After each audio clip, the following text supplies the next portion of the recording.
나는 전능하신 아버지 하나님 천지의 창조주를 믿습니다. 나는 그의 유일하신 아들 우리 주 예수 그리스도를 믿습니다. 그는 성령으로 잉태되어 동정녀 마리아에게서 나시고 본디오 빌라도에게 고난을 받아 십자가에 못 박혀 죽으시고 장사된 지 사흘 만에 죽은 자 가운데서 다시 살아나셨으며 하늘에 오르시어 전능하신 아버지 하나님 우편에 앉아 계시다가 거기로부터 살아있는 자와 죽은 자를 심판하러 오십니다. 나는 성령을 믿으며 거룩한 공교회와 성도의 교제와 죄를 용서받는 것과 몸의 부활과 영생을 믿습니다. 아멘.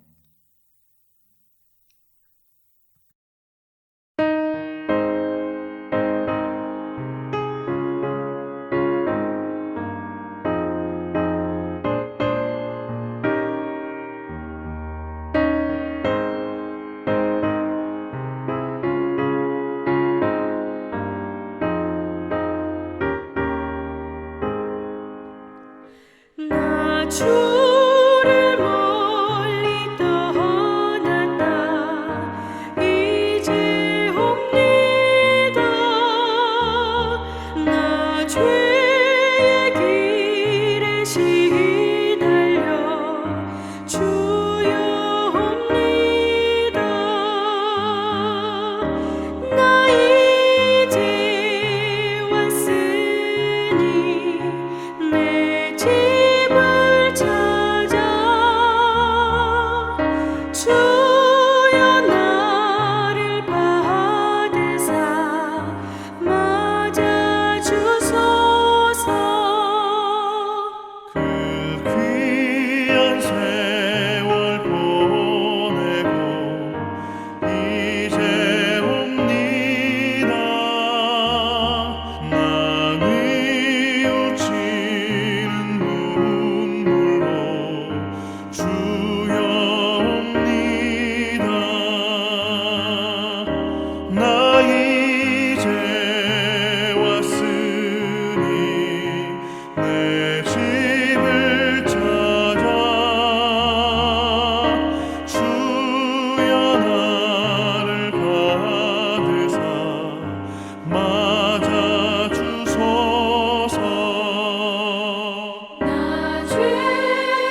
이에 일어나서 아버지께로 돌아가니라.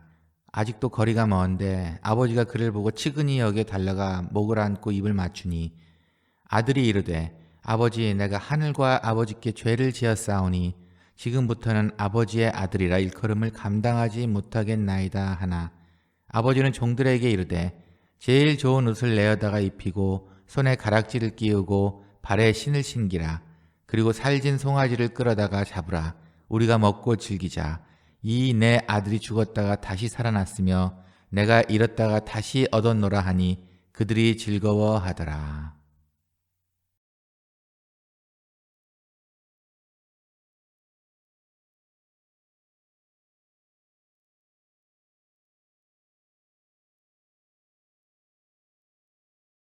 한 주간 평안하셨습니까? 모두 행복한 주중을 맞이하시기를 소원합니다. 오늘은 누가복음을 한 장 보려고 합니다. 오늘의 본문은 돌아온 탕자의 이야기입니다. 하지만 이 누가복음 15장을 한번 탕자만 보는 것이 아니고 통째로 한번 보는 것이 더 좋을 것 같아서 본문은 돌아온 탕자의 이야기지만 한번 15장 첫 절부터 한번 보려고 합니다. 먼저 이 내용의 배경은 이렇습니다. 예수님이 많은 이야기, 좋은 이야기를 많이 해주십니다. 천국의 비유도 많이 해주셨고, 하지만 이 이야기를 하면 할수록 세리와 죄인들이 많이 오기 시작을 했어요.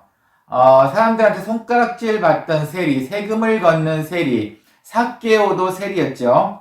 이 세리들과 그리고 주위에 좀 죄를 좀 저질렀다 하는 사람들이 모여들기 시작합니다. 그러자 바리새인들과 서기관들이 이를 못마땅하게 여겼어요. 아니 저 사람은 죄인들을 영접해 주잖아. 그 사람들하고 음식도 먹는데 아주 안 좋게 보기 시작했습니다.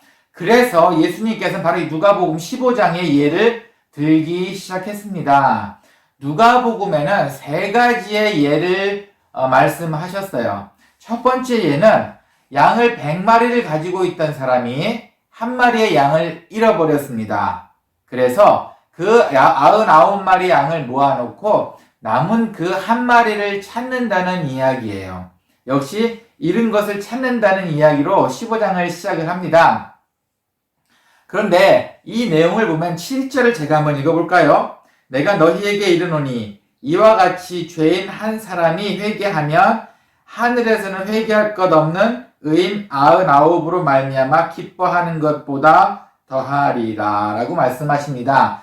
양 99마리에서 한 마리를 찾는 것, 이것은 바로 죄인 한 사람이 회개하고 오는 것과 같다는 말씀이십니다. 정말 기쁜 것 같아요. 제가 저희 집 거북이 얘기 좀 잠깐 해야겠네요.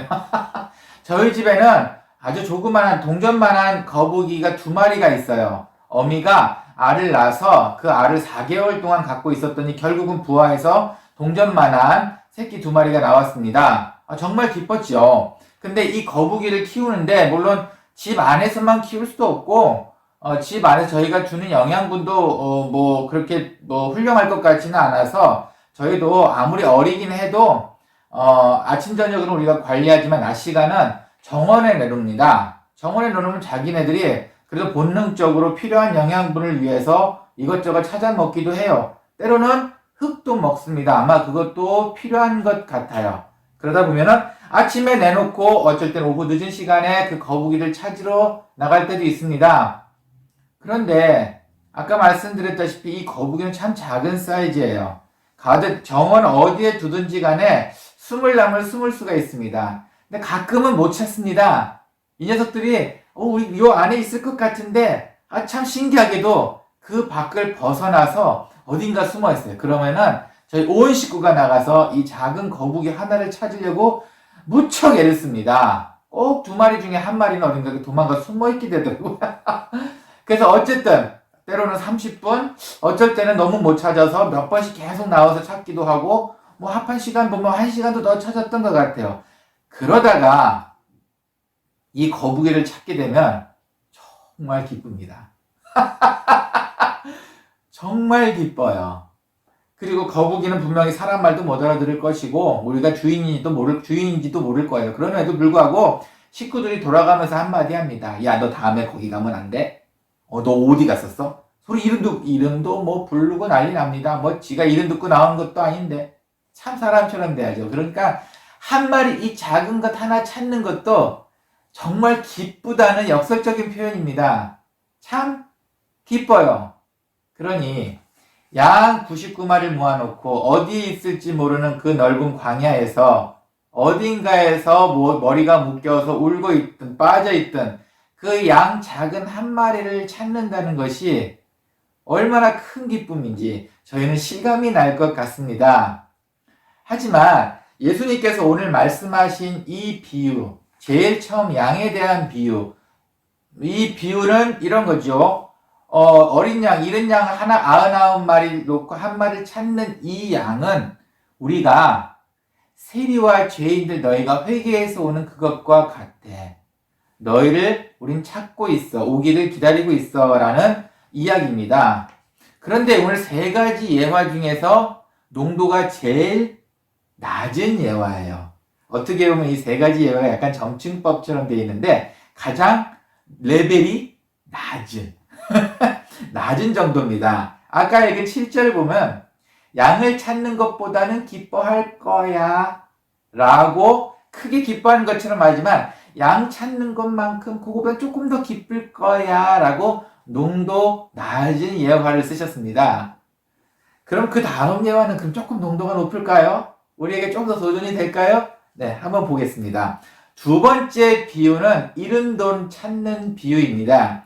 한 여인이 10드라크마, 그때 돈 단위입니다. 10드라크마를 갖고 있는데 그 중에 하나를 잃어버려요. 그래서 이 돈을 찾기 위해서 등불을 들고 여기저기 다 뒤지다가 결국은 찾아냈다는 이야기입니다. 네, 어쨌든 찾아냈다는 건 위의 이야기와 다 비슷하죠. 그러면은 이 이야기가 왜 이렇게 더 농도가 이 이야기가 더 높은 걸까? 한번 볼게요. 이때 당시 드라크마는 환산, 돈 단위였습니다. 한 드라크마가 어느 정도, 지금 돈으로 얼마였냐면은, 성인 남자가, 일 잘하는 남자가 하루 일했을 때의 몫이랍니다. 뭐, 이때 당시에 성인 남자가 반 드라크마에서 한 드라크마를 받았대요. 그러니까, 우리 지금 환산율로 하게 되면은, 뭘 잘은 모르겠습니다. 하루 성인 남자가 하루 종일 일했을 때, 한 5만원, 7만원 받을 수 있겠다 싶어서 아마 그 정도로 한번 해볼게요. 일단 5만원으로 할게요. 계산하기 쉽게. 그럼 이 여인은 50만원을 가지고 있었습니다. 50만원의 돈을 갖고 있다가 5만원짜리 동전 하나를 잃어버린 거예요. 그래서 이 동전을 찾기에 급급했습니다. 예수님께서도 돈의 중요함을 아셨기 때문에 이 이야기를 두 번째 얘기로 놓으셨을까요? 어떻게 보면 그런 것 같기도 해요. 하지만 사실은 이때 당시 분위기를 조금 알아볼 필요가 있는 것 같아요. 이때 당시에 10드라크마, 이 동전 10개가 있었다는 것은 이때 당시 문화가 있었는데 세메디라는 것을 만들었습니다. 이 세메디라는 것을 만들어서 몸에 장식으로 하고 다녔어요. 근데 이 세메디가 뭐냐면은 사랑하는 사람과의 약속, 징표 이런 것입니다. 그러니 동전 10개를 묶어서 머리에다 하고 다니든 뭐 이런 걸 하고 다니는데 이 돈의 액수가 중요한 것은 아니었어요. 50만원에서 5만원을 잊어버리고 다음날 찾아도 되겠지, 날 밝을 때 찾아도 되겠지 라는 이 정도 개념이 아니었습니다. 이 10드라크마라고 했던 거는 이때 당시에 그 무언가 바꿀 수 없는 징표의, 사랑의 징표고 중요한 상징이었어요. 세메디라는 그 상징이었습니다. 이 여인은 이것이 너무 중요했기 때문에 그것을 찾고 있었습니다. 또 어떤 신학자는 이걸 세메디와 그것보다도 조금 더 높은, 약간 부적과 같은, 이때 당시 만약에 10개의 동전을 묶어 갖고 다녔는데 하나라도 잊어버리면 우리 집안에 재앙이 닥친다는 이런 부적과 같은 역할도 한다고 하는 학자들도 있어요. 그렇기 때문에 이것을 어떻게든 찾아야 한다는 이런 불안감이 있었습니다. 이것을 찾기 위해서 그렇게 애를 쓴 겁니다. 그리고 이것을 찾았을 때 그 또한 아주 기뻐했습니다. 그냥 기뻐한 것 같진 않아요. 한번 볼까요? 10절 말씀입니다. 내가 너희에게 이르노니 이와 같이 죄인 한 사람이 회개하면 하나님의 사자들 앞에 기쁨이 되느니라. 아까는 첫 번째는 양보다 찾는 것보다 조금 기쁠 거야 라고 표현을 했습니다. 그 죄인들이 회개를 하게 되면. 그런데 이 두 번째, 한 드라크마를 찾는 것 또한 죄인들이 회개해서 오는 것을 말합니다. 그렇게 되면은 하나님의 사자들 앞에 기쁨이 될 거야. 하나님을 모시는 천사들이 있다고 칩시다. 이 천사들한테 큰 기쁨이 될 것이랍니다. 왜냐하면 이 사실을 알면 하나님이 기뻐하시기 때문입니다. 그래서 이 두 번째 비유에서는 첫 번째 비유보다는 조금 높게 하나님의 천사들이 너무너무 기뻐할 거라는 비유를 쓰십니다. 네. 이때 당시에 이런 징표, 이런 증거 같은 것은 정말 우리가 생각하는 것 이상으로 더 중요하게 여겼던 것 같아요. 영국군이 한번 전쟁을 했을 때 정글 쪽에서 한번 싸운 적이 있었는데, 그때 좀 한 부대가 좀 비참하게 다 패배를 하게 됩니다. 그래서 병사 한 명만 살아남게 되고 나머진 부대가 전부 다 전쟁통에 죽임을 당하게 돼요. 그런데 이 한 명 살아남은 군인이 그 정글에서 빠져나오는데 6개월이 걸렸습니다. 그래서 그 사실을 알게 되었죠. 그리고 그 병사가 6개월 뒤에 빠져나왔을 때 손에 들고 있던 것이 하나가 있었는데 지도였답니다. 그래서 사람들이 이렇게 생각했습니다. 역시 지도를 갖고 있으니까 살아나올 수 있었구나 라고 생각했답니다. 근데 자세히 보니 그건 정글의 지도가 아니고 영국 지하철 노선표였답니다. 의외죠? 이 군인은 지도를 보고 찾아 나온 게 아니고 영국 지하철 노선표를 보면서 내가 살아나면 이곳에 갈 수 있어. 이곳에 갈 수 있어. 라는 그 희망을 들고 있었던 겁니다. 네. 어쩌면은 하나님께서 우리에게 드라크마의 비유를 들어주신 것도, 예수님께서 직접 이렇게 이야기해 주신 것도 우리에게 이런 희망을 주기 위해서가 아닐까요? 너희 죄인들도 회개해. 그러면은 기쁨 받을 수 있고 사랑받을 수 있다는 이런 희망적인 말씀을 해주고 싶으셔서 이런 표현을 쓰신 게 아닌가요? 네. 이 여인한테는 이 한 드라크마는 그 여인 모든 삶의 희망이었습니다. 그리고 우리 같은 죄인들이 하나님한테 돌아가는 것은 하나님의 희망입니다. 그리고 우리가 또한 하나님께 돌아가는 것은 오늘의 말씀처럼 천사들조차도 이 희망에 부풀어 있게 된다는 그 말씀이십니다. 네. 이 첫 번째, 두 번째 비유에서 역시 똑같은 결론을 짓고 있어요. 어쨌든 회개하는 자는, 회개에서 돌아오는 자는 정말 큰 기쁨이 된다는 겁니다. 하지만 오늘 세 번째 비유, 누가복음 15장에 있는 세 번째 돌아온 탕자의 비유는 아마 그 세 가지 이야기 중에 가장 핵심이고 가장 효과가 큰 그런 재미있는 이야기가 아닌가 싶습니다. 바로 누가복음 15장 11절에서 32절까지 나오는 이야기예요. 어느 한 아들이 있었습니다. 둘째 아들이라고 성경에 표현이 되어 있어요. 둘째 아들이 어느 날 아버지께 자기한테 분배되어 있는 재산을 달라고 이야기합니다.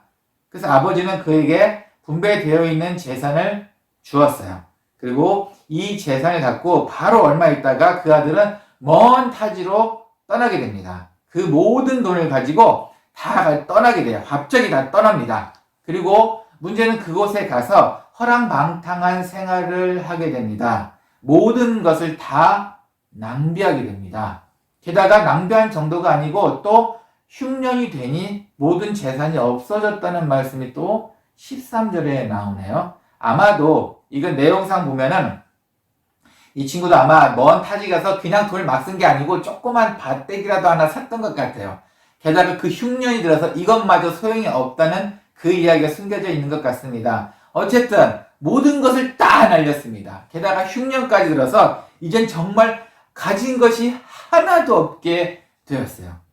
그래도 그나마 아는 사람이 있었던지 그 아는 사람이 이야기를 해줬습니다. 너 저기 가서 돼지를 키워. 돼지를 키우면 먹을 거라도 줄 수 있을 거야.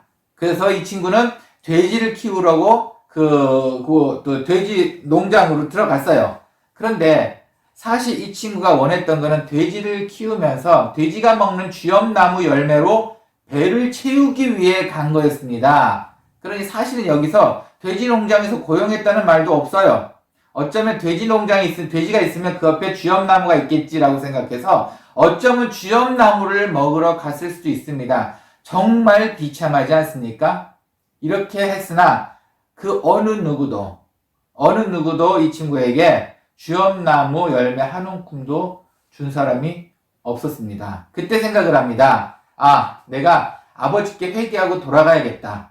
아버지께 회개하고 돌아가서 아버지께 용서를 바라고 좀 아버지한테 먹을 거 좀 달라고 해야겠다라고 생각을 합니다. 그래서 아들은 다시 집으로 갑니다. 근데 아들이 집으로 갈 때 먼 곳에서 바라보고 있던 아버지가 알아챕니다. 그 거지의 몰색을 하고 있음에도 불구하고 알아보고 멀리 달려가서 그를 안고 손을 잡고 옷을 입히고 잔치를 하게 됩니다. 그러나 그 형이 그것에 대해서 불만을 품고 화를 냈다는 게 바로 오늘 이 돌아온 탕자의 이야기예요. 자, 이 이야기가 우리한테 또 그러면 어떤 부분을 또 말씀해 주고 계시는가요? 어떤 부분에 회개를 또 말씀해 주시고 계시는가요? 아버지가 아들을 맞이했습니다. 네, 거기까지는 좋아요. 그런데 성경에 보면 약간 미묘하게 순서가 정해져 있어요. 아버지가 멀리 있는 아들을 바라봤습니다. 그리고 치근하게 여겼다는 말이 나옵니다. 불쌍하게 여겼다는 거죠. 아주 불쌍하게 봤습니다. 이거는 뭐 맨발로 뛰어나가서 안아주는 그 차원이 아니고 일단은 되게 불쌍하고 동정의 눈으로 봤다는 이야기입니다. 그래서 그 아이를 안습니다. 그리고 나서의 이 아들이 먼저 얘기합니다. 아버지 죄송합니다. 아버지 제가 회개합니다. 그 이야기를 들은 아버지가 가장 좋은 옷과 가락지와 가장 좋은 신발을 신겨주었습니다.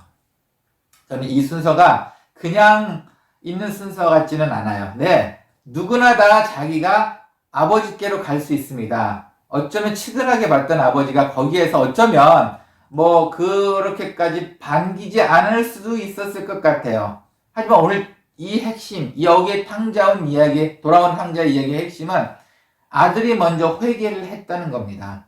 그러자 아버지가 가장 좋은 것으로 꺼내 주셨다는 겁니다. 잃은 것을 찾았다는 그것보다도 사실은 이 탕자의 내용에 보면 죽은 아들이 살아 돌아왔다는 표현을 씁니다. 아예 죽었다고 인정을 해버렸던 것 같아요. 아예 그 아들은 죽은 아들, 아예 우린 끝난 아들이라고 생각을 했던 것 같아요. 하지만 죽은 아들이 살아 돌아왔다는 이야기, 그 표현을 했습니다. 하지만 여기서 핵심은 회개입니다. 회개한 아들이 돌아왔기 때문에 죽은 아들이 살았다는 표현을 쓴 겁니다. 회개를 우리가 하나님께 우리의 잘못을 구하고 용서를 바란 이 회개를 죽었다 살아난 것으로 표현하셨습니다. 그만큼 회개의 힘이 크다는 얘기인가요? 중국에서 있었던 일이에요. 아들이 결혼할 며느리를 데려왔습니다. 그리고 인사를 시켰어요. 그리고 나서 그 며느리의 손을 보니까 점이 있는데 이게 어디서 많이 보던 점이었던 거예요. 그래서 그 결혼한 당일날 혹시나 해서 그 며느리의 엄마한테 물어봤답니다. 혹시 이 아이 입양해온 아이 아닌가요? 라고 물어봤을 때 저쪽에서 너무나 놀라면서 조용히 얘기하더랍니다. 네, 사실은 아주 어린 나이에 이 아이를 입양했습니다. 그랬더니 이 신랑 어머니가 통곡을 합니다. 대성통곡을 합니다. 왜냐하면 이 며느리 될 이 아이가 자기의 친딸이었기 때문이에요. 어릴 적에 이 아이를 잃어버렸는데 찾다 그만 포기를 한 그 아이였던 겁니다.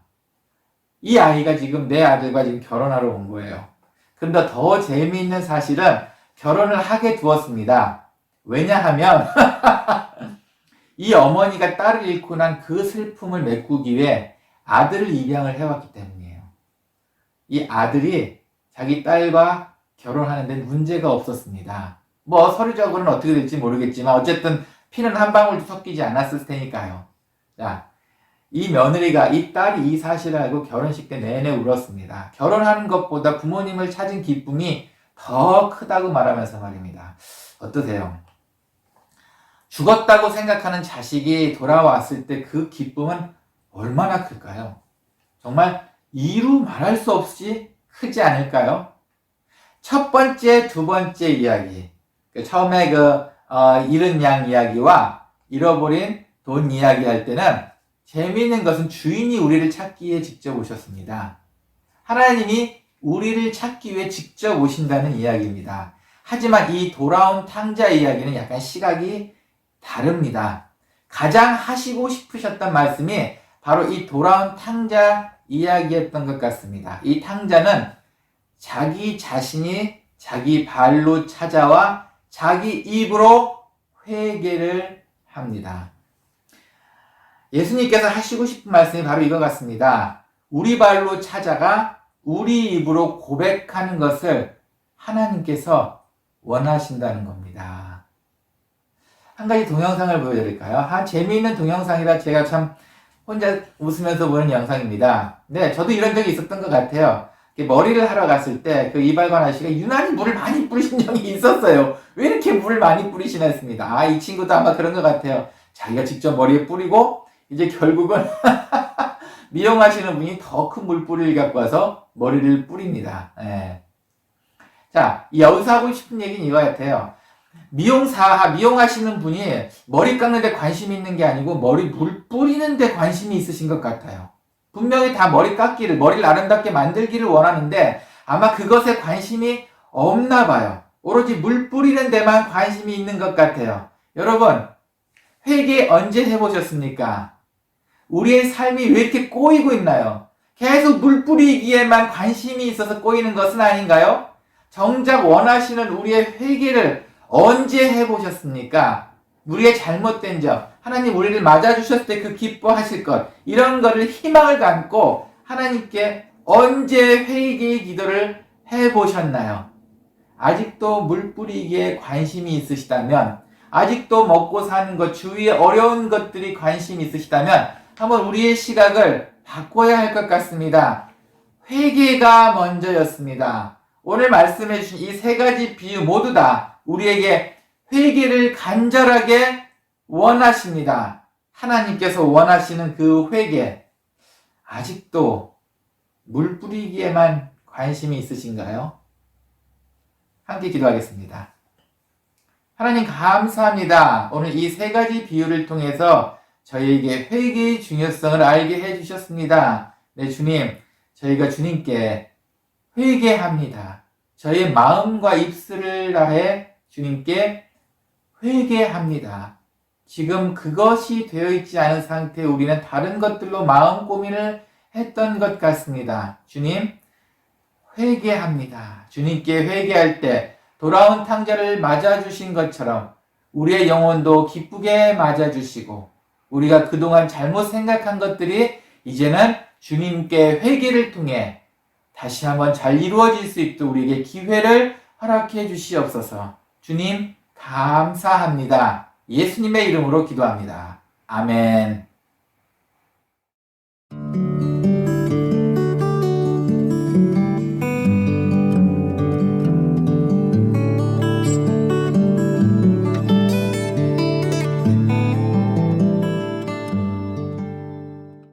주님께 드린 봉헌을 위해 함께 기도하고 축도로 마치겠습니다. 함께 기도하겠습니다.